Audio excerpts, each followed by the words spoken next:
Ted, should we go ahead and start? I think we'll give another minute or two. Okay. Quite often, people run into problems connecting. Yeah.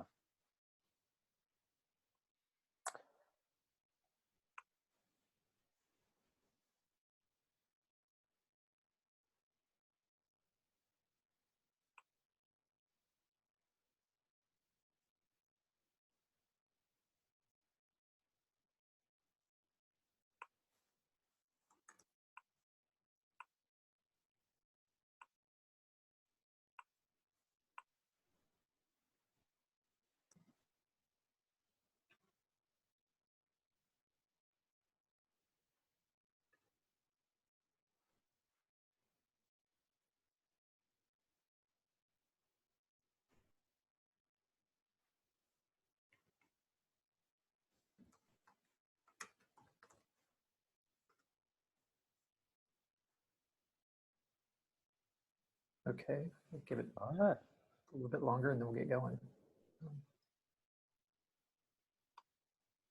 Oh, great. Is that Lisa? Cool. Hello. One thing I'll mention while people are still joining in is if you can share your video, that would be great so we can see faces. If you can't, that's fine too. We understand connectivity and whatnot can be challenging for all of us. But we would love to see as many faces as possible. So we're glad that you're able to join us. We'll have a chance to interact and share information here a couple times during our call today. So thank you for joining us.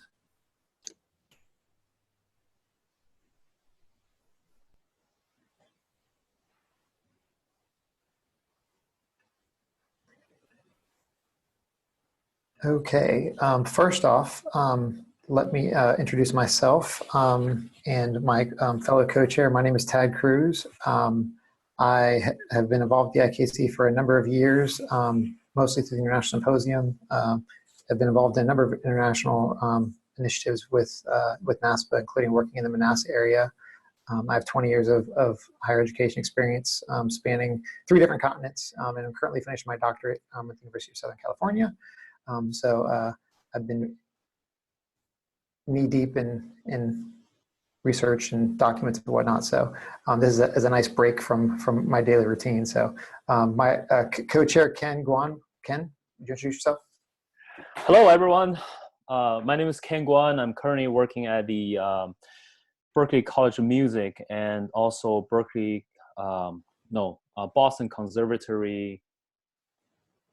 Boston Music Conservatory at Berklee. And I finished my doctorate back in Bloomington, Indiana, about 3 months ago, 3 years ago. My background was in housing and also working with international students previously. I was an international student for about 20 years myself. And then my dissertation was about institutional efforts to integrate international students. So right now I'm currently working as the assistant director for international student success to help students to enjoying their college experience better and then graduate sooner. So with that, I'm really honored to be co-chairing the International Education Knowledge Community with Tad. We have very similar work styles, and I'm just really excited that we're gonna bring a stronger KC for standing on the shoulder of the giants. So Tad, back to you. Great. Yeah, Ken and I have worked together before for the IKC best practices, so we are very excited to work together again. I do want to give a chance to introduce one other person to the KC, and that is Janelle. Janelle, would you be okay to just briefly introduce yourself, because you might be new to some of our KC constituents? Good afternoon. My name is Dr. Janelle Ryans, and I'm so excited to attend. This is I think, my first IEKC meeting. I am the inaugural Associate Director for Global Initiatives at NASPA, a recent position that was created back in January. So I've been with NASPA for about a little over 3 months now. Before that, I was at Yale UNUS College in Singapore, where I finished up at the time I finished up my PhD at UCLA in international education, and my background research is students who study abroad, specifically students of color. And I've been traveling for the past 15 years with connections around international education. My work with Semester at Sea, I've been able to visit about 40 countries across the 6 continents. And so I hope to bring my experience with international education, as well as working with you all as great colleagues in this new role, and I'm excited to be here. Great. Thank you, Janelle. Janelle's role is a new one, and it's a really important one for us in the IKC and for all of international education and international initiatives at NASPA. So really glad to have Janelle on board to support us in the global and the international arena. So one other thing quickly before we move on, we do want to thank, because Ken and I are the 2020 to 22 co-chairs, but we want to thank Matt and Christine, the 2018 to 2020, the past co-chairs of the IKC. They've done a lot of good work. Really kind of are why Ken and I are sitting here with you today. We've worked with them closely over the past year. We worked with them on different initiatives even in the past. So Matt, Christine, are either of you on the call?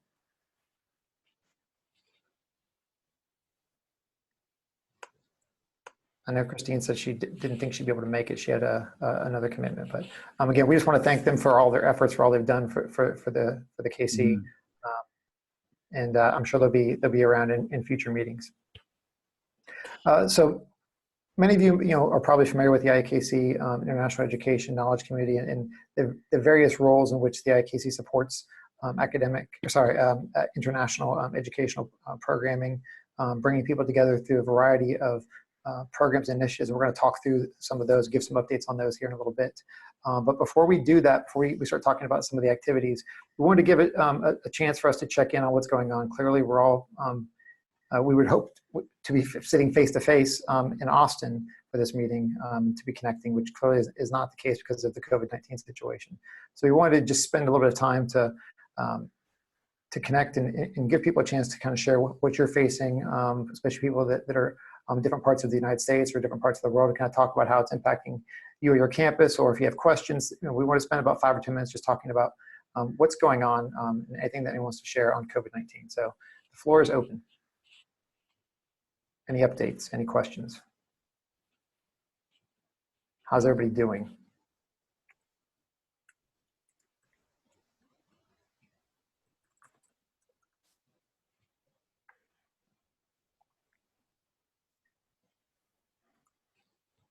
It's a new normal, right? I mean, adjusting as best we can. How's that? That's a great point. And one thing that in a call that Ken and I and Janelle were on earlier today, they were talking about different phases based off where you are. So for instance, I'm in Kuwait, and Kuwait schools have been closed down now for almost 6 weeks. And so they've had a mandatory curfew in place for 2.5 weeks, I think it is, different points. So, and I know others in various parts of the United States and abroad have been in some of those similarities. So are there other pieces that people want to share about where you or your campus is in terms of managing the situation? I can get it started. So at Berkeley College of Music, we're heavily dependent on music facilities and in-person instructions.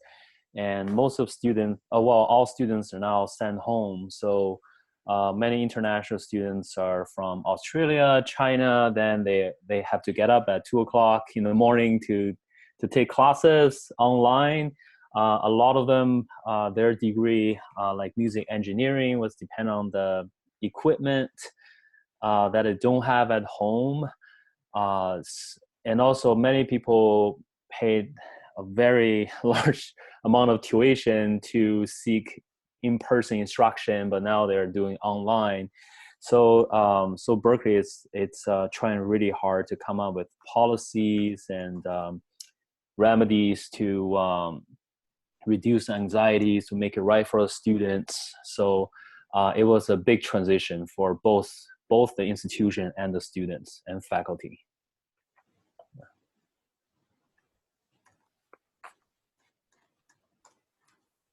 Anyone else from in the US want to share?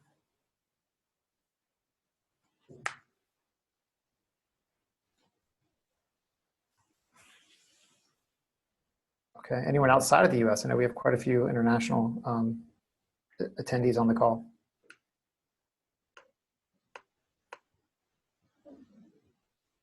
Kevin, Lisa, just some of the ones that are jumping out at me on the list. Sure, I can share. So I work in Saudi Arabia. I think we've done a different approach than a lot of other campuses in that we purposely brought most of our students back. So the campus itself, the academic part of the campus is closed, but the classes are very much in session remotely, but still physically here in Saudi Arabia. We have 77 students who are off campus. The kingdom itself is closed. So all the international flights, as well as domestic flights and trains and taxis, are all canceled indefinitely. So our students are here, but still all in their apartments. So I think we actually face a lot of the same kinds of challenges and have come to some of the same solutions as other people, but physically it's maybe a little easier to kind of like mentally get around because they're all on campus. Great, thanks, Kevin. I know I'm talking. Yes, please. It's Lisa. So at the American University of Sharjah in near Dubai at UAE, basically the Ministry of Education makes our decisions in UAE on what's going to happen. So for a while since March, I think around March 7th to April 5th, we were online and we were waiting for the ministry to decide if it would continue after spring break. And there was a decision last week that we continue. So at that point, we started looking at where our students were on housing. So we're managing that as we speak right now because a lot of our students left and their belongings are in the room, but they might not physically be there. And then we're about 97 different nationalities. So we have a lot of international students, so some couldn't go home. So we're managing that on how many will be staying with us for the whole time. Similar to what you guys are dealing with, a lot of academic integrity issues we're dealing with because the ministry, again, kind of helps us in making those decisions. So we're really trying to see how we're going to end the semester that we could manage that around academic integrity issues. And then also just in student affairs, we've been really trying to connect with students through social media and virtual activities like a lot of you are doing. And we're under curfew. So even our students are staying here in residence. That's a struggle because at 8 o'clock, we ask them to stay in as well and not even visit different halls at this point. So, there's some struggles with residential, but we're managing it and they tend to be positive. Our students tend to, on a whole, listen to the leadership and understand where we are. So that's nice. They tend to understand this is a different time that we're in that they've never experienced and none of us have experienced as well. So that's a little update from us, Tad. Great, thank you so much, Lisa. Anyone else?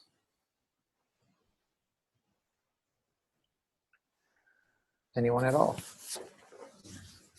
I feel like making a Ferris Bueller's Day reference right now, but I'll refrain. So, okay, great. We're going to move on to the next part of the agenda, our updates. And we want to start off with by briefing everyone on the NASPA Global Division. Some of you may be aware of it, some of you may not be. The Global Division was established around this time last year. It's still in its formulating frame, or it's still formulating some components of its operations and its structure. So the Global Division is essentially NASPA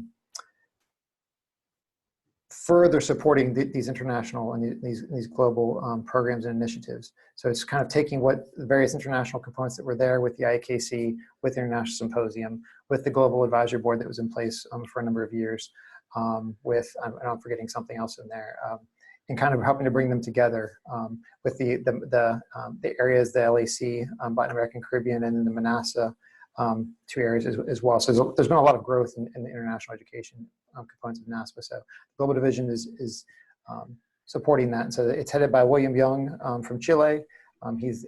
Therefore, he also has a seat on the board, the NASPA board. So that's a significant addition for international education. So at the moment, the initial board has been developing mission statements, goals, structure and roles and whatnot. So that's been underway for a few months now. And so, in fact, we just had a meeting earlier today, some of us that were on the call. So that's what the Global Division is. It's going to be a great, I think, umbrella to help connect and streamline some of these international initiatives. So that's just a quick update on where that stands and what that is for those of you who might not be informed. So I'm sure there'll be more information coming out and more liaising and connecting between different international programs. Ken, do you want to take over? I'd like to hold on. Did I just?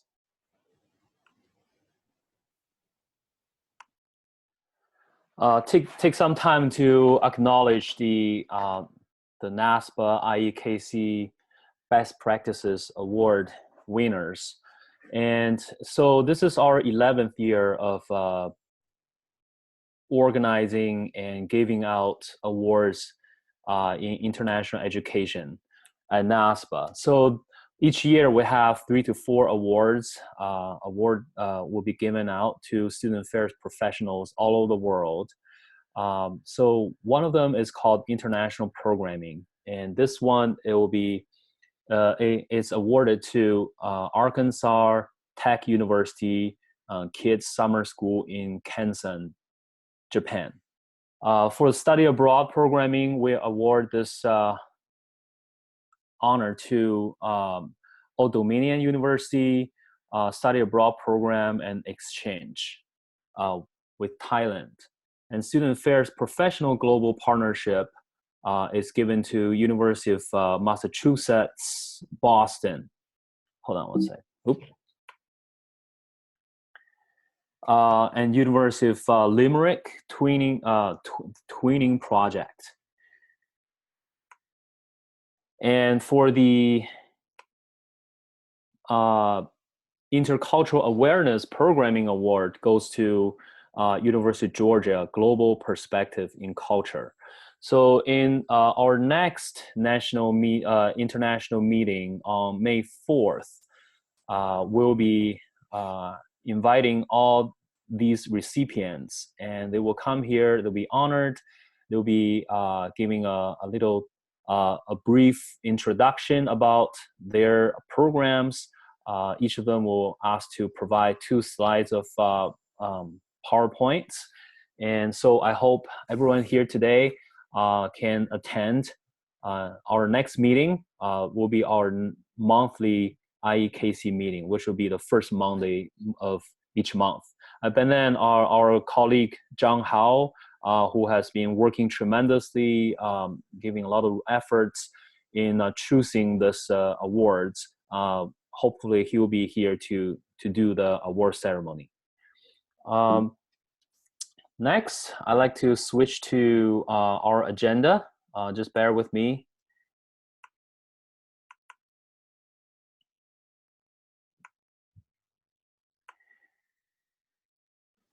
Just very quickly, while Ken's swapping over, if you, we encourage you to use the chat feature. If you go to the bottom of the screen, there's the chat bubble, so you can follow along. There's been some people responded using the chat feature. If you have questions or if you want to share that way, it's a great way for us to connect as well as we're moving along. Ken? Okay. Yep. So Ted, can you see my agenda from my end, from your end? Yes. Yep. Okay. Great. So NASPA convention sponsored program. So one of our signature program is to introduce carefully selected programs, workshops, or presentations to the NASPA convention. And this year we selected one is the topic is about supporting participation of working class students in international education experiences. And another one is meaningful interaction, motivations, challenges, and benefits of peer mentoring international students. So at some point, we'd like to invite these presenters to do a briefing, either through a live briefing or just through our monthly meeting to talk about their topic.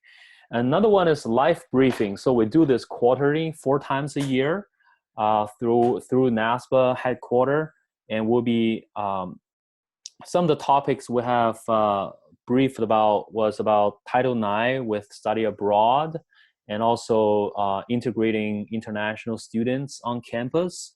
We also there's one more is lining up that is about assessing international student orientation. I think Shasha is on this call right now, and she will be one of the presenters. And so if you also have any topics or interests or ideas, please share with us. We'll be happy to collaborate, maybe invite you to be one of our presenters, or maybe we'll help to find presenters to talk about the topic that you're interested in. Next will be International Symposium. So this year is, unfortunately, the International Symposium didn't happen. And can I ask Tad to give a little bit of an update about the International Symposium? Sure. I don't see any of our symposium co-chairs on the call. I know Ben, who's one of the co-directors, couldn't make the call.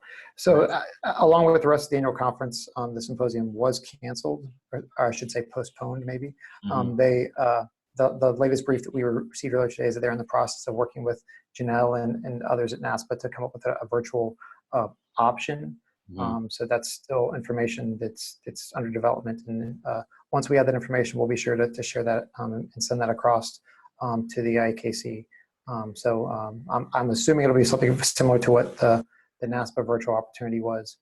And some things that are taking place with some of the with some of the areas. We're doing something in the Manassas area as a virtual conference next week. So, but that information is still under development. All right, great. Thank you, Tad. So next, I'd like to move on to the introducing our leadership team. So we currently have many vacant positions, and we see this as an opportunity to grow and to add new ideas and new function areas and to be more inclusive.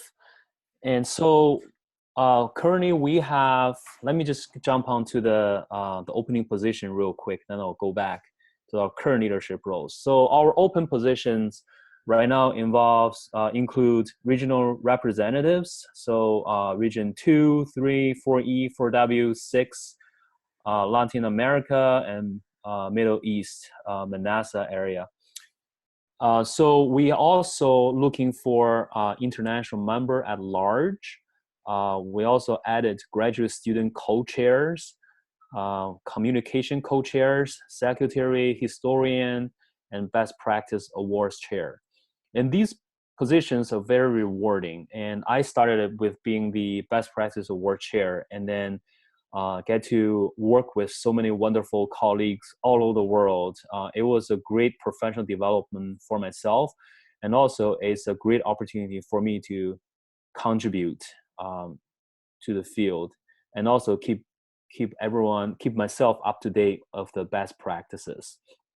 And we're also trying to, even though we have positions, just one title, but we are open for example, communication co-chairs. We're open to have more than one person to take on this role.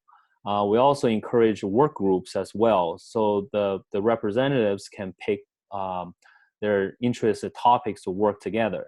And also this will be good for succession. So if one person's rolling off their position, there will be another person filled in right away. This person has been trained on the job. So, and all these positions are posted on the NASPA Volunteer Central.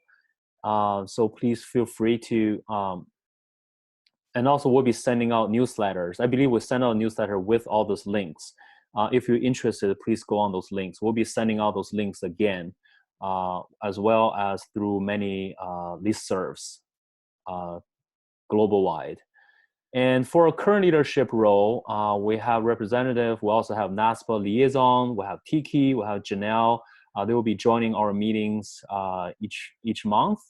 And so for representatives, many people might have questions about exactly what it is and what are some of the best practices of doing this role. And I was wondering if Shelby is on the call right now. Shelby, are you here? I'm here. Hi, Shelby. So Shelby is our Region 1 regional representative.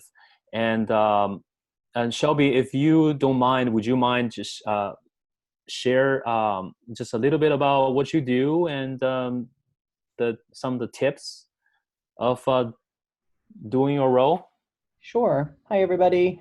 I serve as the Associate Dean of Students at UMass Boston. So my role is not necessarily working directly with our international student services, but it's a passion of mine. As my third reader of my dissertation, Lisa, who's on this call, would know, because it's a small world. And so it's a way for me to stay involved with something that I'm passionate about, sort of maybe outside of my work area. So I started, I think, in the early fall of this past year. It's not a huge commitment either. I've done NASPA positions nationally, regionally. I've done NACA. I've done a lot of the professional associations. So I like it because it's manageable as well. So if you're looking for just a good way to stay involved with international student services, also with colleagues across the country and across the world, it's really not a ton of time commitment. I sit in on the monthly meetings that Ken and Tad will now chair, correct? And we just talk about the projects or the conferences that we're working on.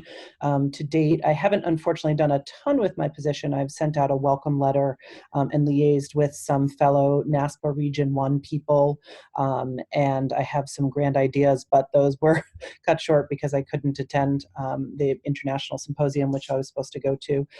But I do see that a lot of my colleagues who are knowledge community folks do newsletters. We do social media posts and opportunities for people to gather together in your region who have similar interests. So it can be as creative as you want the role to be, and as much, I think, or as little as you're able to contribute.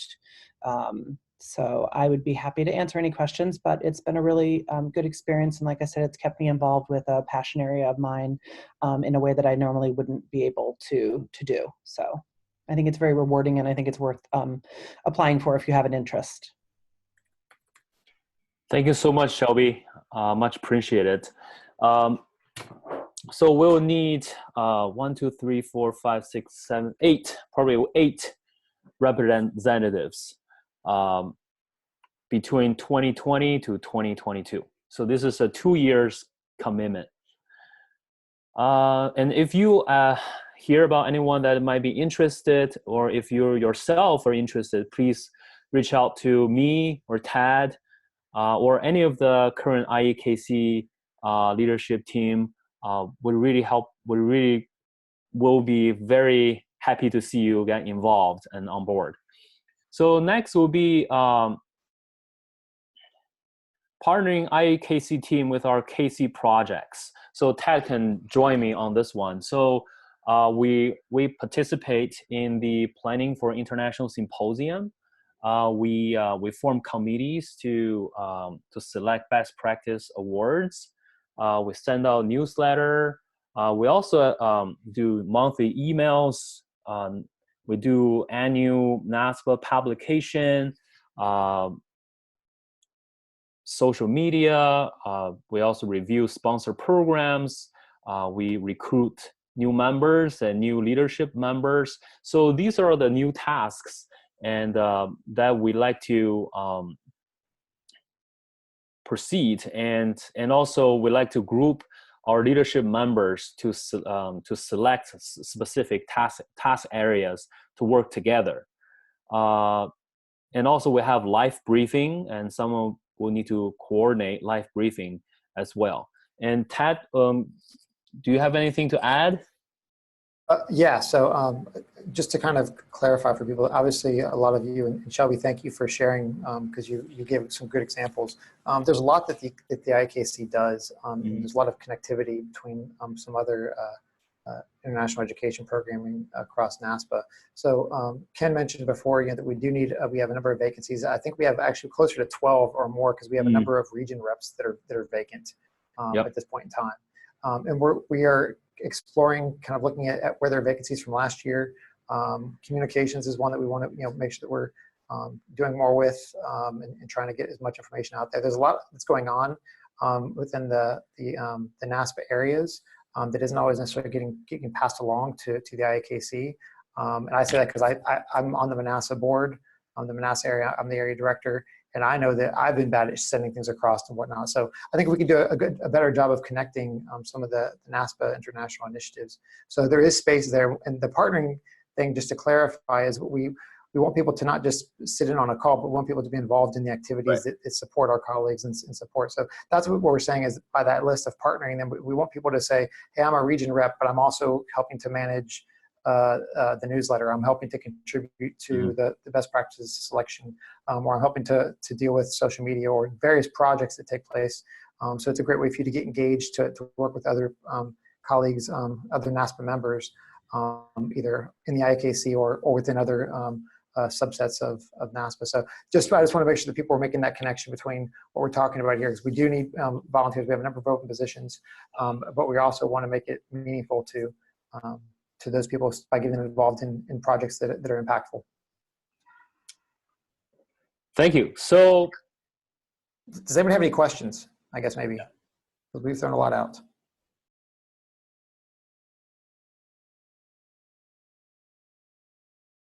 I don't hear any questions. Please feel free to reach out to us, and we'll be happy to explain each positions and task areas.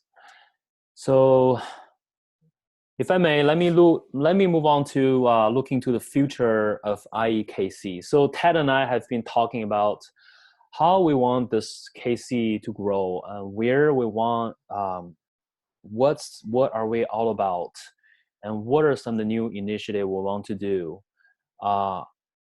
and especially how can the IEKC better serve our community, the people that are interested in international education, the people who are working globally and with all kinds of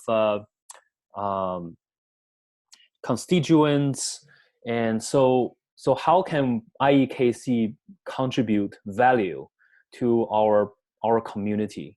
And I'd like to open up to the floor as well. And Ted, would you mind would you mind talk a little bit about this topic?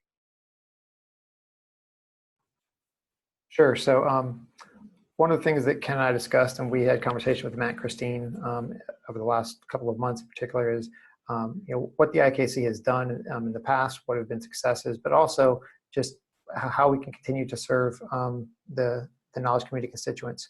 So Ken and I, again, the plan here was to have a meeting similar to what we would have done in Austin. So we wanted to sort of get feedback from those people who are on the call of what you think the IAKC could do, that maybe what it's doing really well at this point that you'd like to see continue.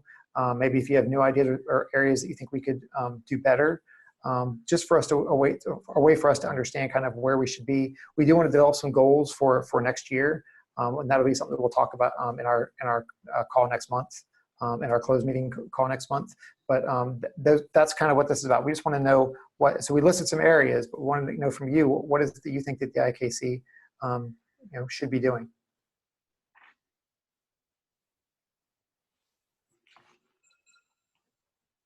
So thoughts?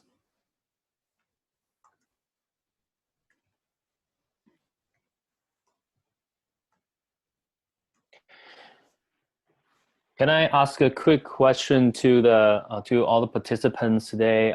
If you saw the newsletter from us or got invited to come to the IEKC, what brought you here? Why were you interested about coming to the meeting today?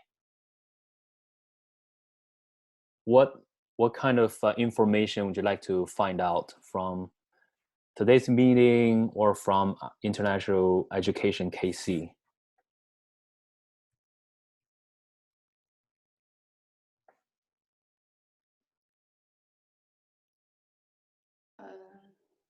So my name is Sasha, and I'll go first, I guess. Hello, Sasha. Hello. Hi. So I'm finishing up my Doctor of Education in higher education, and specifically focus on international higher ed. That's why I'm super interested. And I was last year at also our KC business meeting. So, and this year I'm trying to involve more this year, starting this year. So that's why I'm coming to see if there is any, you've mentioned any opportunity, positions opening. So I will look into that and also see any webinar, more opportunity webinars. And Great. yeah. Yeah, there's a lot of professional development opportunities. Right. Yeah. True. Yeah, and also learn from our two your experience. I can go learn more about from your previous opportunity, experience. Yes, absolutely. And everyone, Shasha will be one of the presenters for the assessment in international student orientation. We're aiming to have that live briefing in fall, either September or October. So please look out for the email notice. We invite you to all come to the live briefing. Yeah. Okay, great. Thank you. Yeah, thank you. So on our chat box, and so I was looking to learn more about opportunities for getting involved, particularly from Region 5. So Carrie, so we'll be in touch and we'd like to talk more about the regional representatives and as well as other roles. So Vicky says, new to the KC and want to learn more about what is happening. Kevin says, involved in the past, usually attend the meeting at the conference, just here to hear general updates and stay in the loop on what the KC is up to.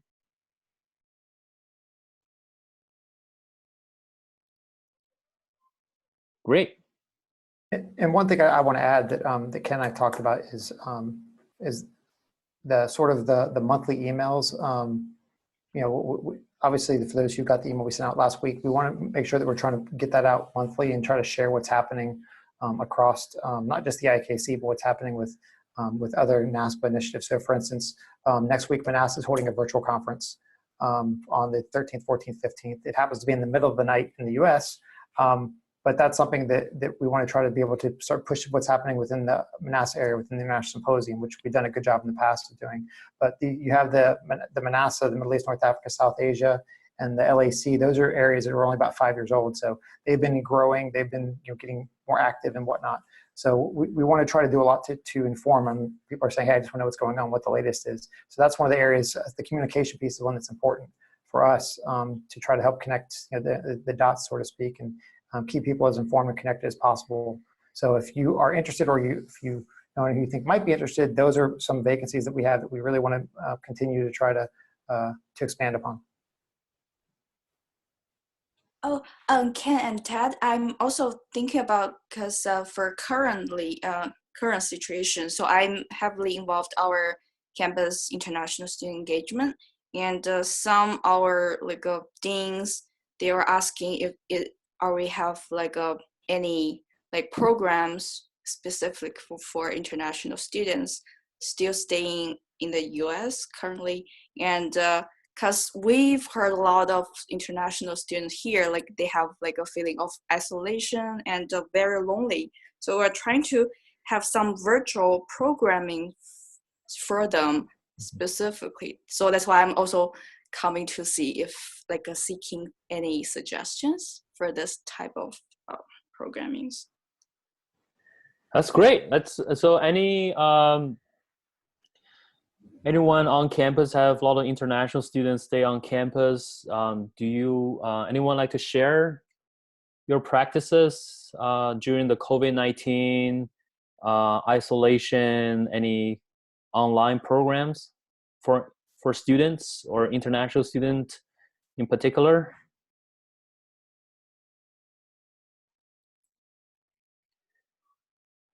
So I can speak from Berkeley College of Music. We have done webinars and to answer many general questions regarding students' F1 status, and also travel, and also the visa options after graduation. We're trying to reduce any confusions that student might have. We also have several programs lining up about off-campus search, how to prevent themselves from scam. Unfortunately, we cannot do any outdoor trips anymore, but maybe at some point we'll invite someone that have a lot of knowledge about forest bathing and outdoor adventures to talk about the benefit of that, even though they cannot go outside right away. But it's some information is good to know for everyone's mental health. Yeah. So anyone else to share what you do on your campus?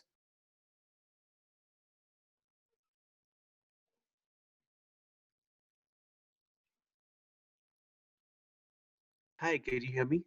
Yes. Yeah, this is Gaurav. I'm from Colorado State University. So we just earlier this morning had a talk about virtual programming, and now I just want to talk to Shasha. Let me know if I said that wrong. But we're just thinking about different ways we can engage our international populations as well as our heavily involved community in Fort Collins, Colorado. So we're thinking about different things like the different museums that are online available to view. The thing that we're doing right now is international cooking tutorials and also some other tutorials like art from different cultures, song, concert instruments, just these kind of tutorials that a lot of globally are available. So I sent in a video the other day of me cooking something regional to my home country. So we're just trying to do some of these things and then sending things out. And we did a bingo. We're also going to do virtual backgrounds. So yeah. That's great. Thank you so much.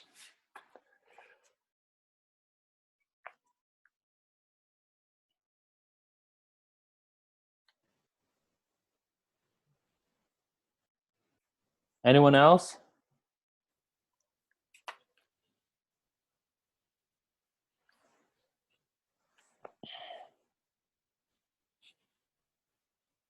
Yeah, as you can see, this is a very a new special circumstances, and many universities are in transition and moving things online. And I think at some point, well,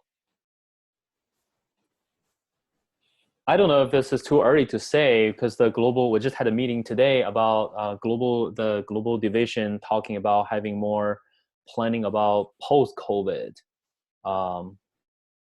Anyone want to share a little bit about this, or is it too early to say because this haven't happened yet? Anyone has any post-COVID planning in progress?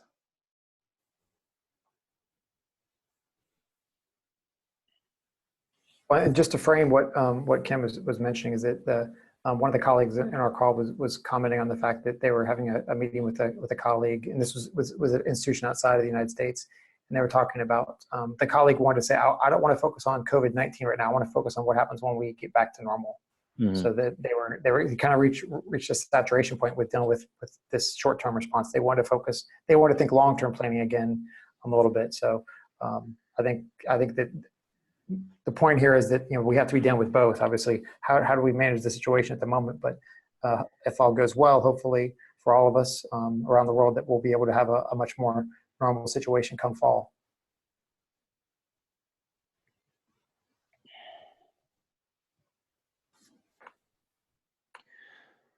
All right. So any other topics anyone like to discuss over here? Taking this opportunity because we have attendees from everywhere, all kinds of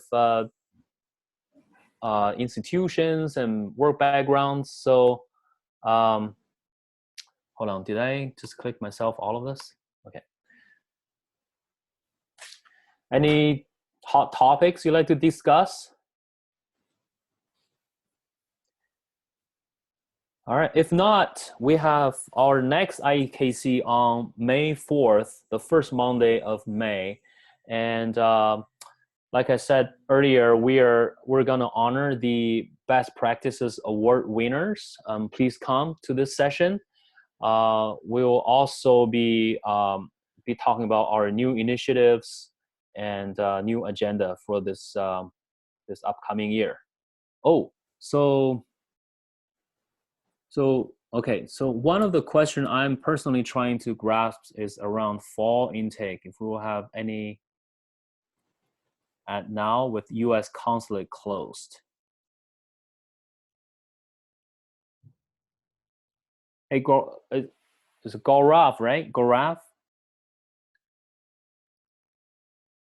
Would you like to elaborate a little bit more about your question?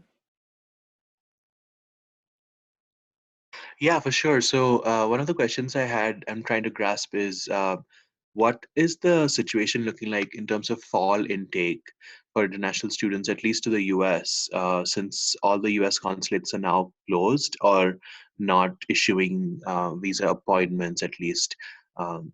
Yeah. Hmm.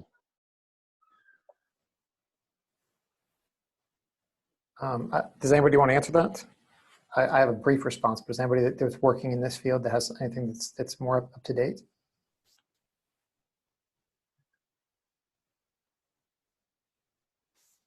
Go for it, Tad. Well, yeah, what I can say, Gaurav, is that I know from seeing the embassy announcements and things that are happening, at least here in Kuwait, as part of the STEP program.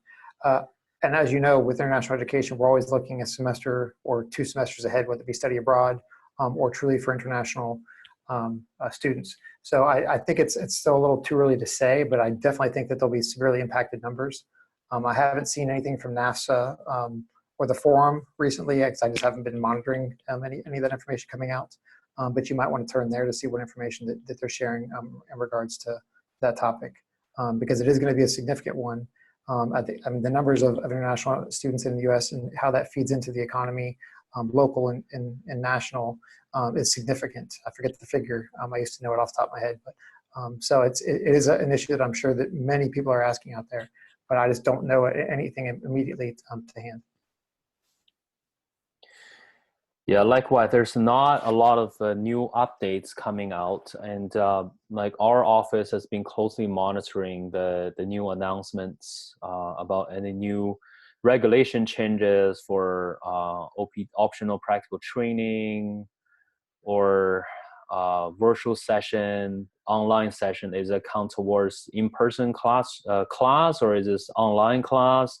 So a lot of answer is in the air.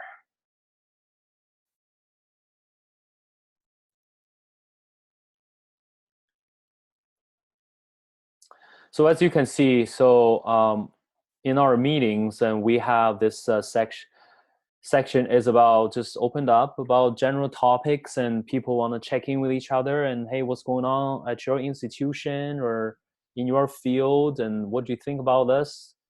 We can bounce off ideas during our monthly meetings. All right. So yeah, please come by if you can. We'll be sending out invite again through the listserv. May 4th, Monday, our first IEKC monthly meeting after the canceled NASPA convention. Tad, do you have anything to say, to add? Just that if you are interested in getting involved in a position, you obviously can sign up via Volunteer Central. I will put my email address in here on the chat. So if you have any questions, because I don't think we have every position posted on Volunteer Central just yet. Right. But if you have any questions, please feel free to reach out to me or to Ken, and I can put you in touch with Ken. But we're looking for people who want to get involved. We're really excited about the success of the IKC in the future of where we're heading. And situations like this just show how important the IKC and groups like this at NASPA are to give us ways to connect and support one another. So thank you all for joining us.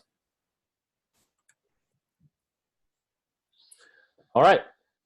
Meeting adjourned. Thank you so much for coming. It's good to see some familiar faces and some new faces as well. Thank you so much, everyone.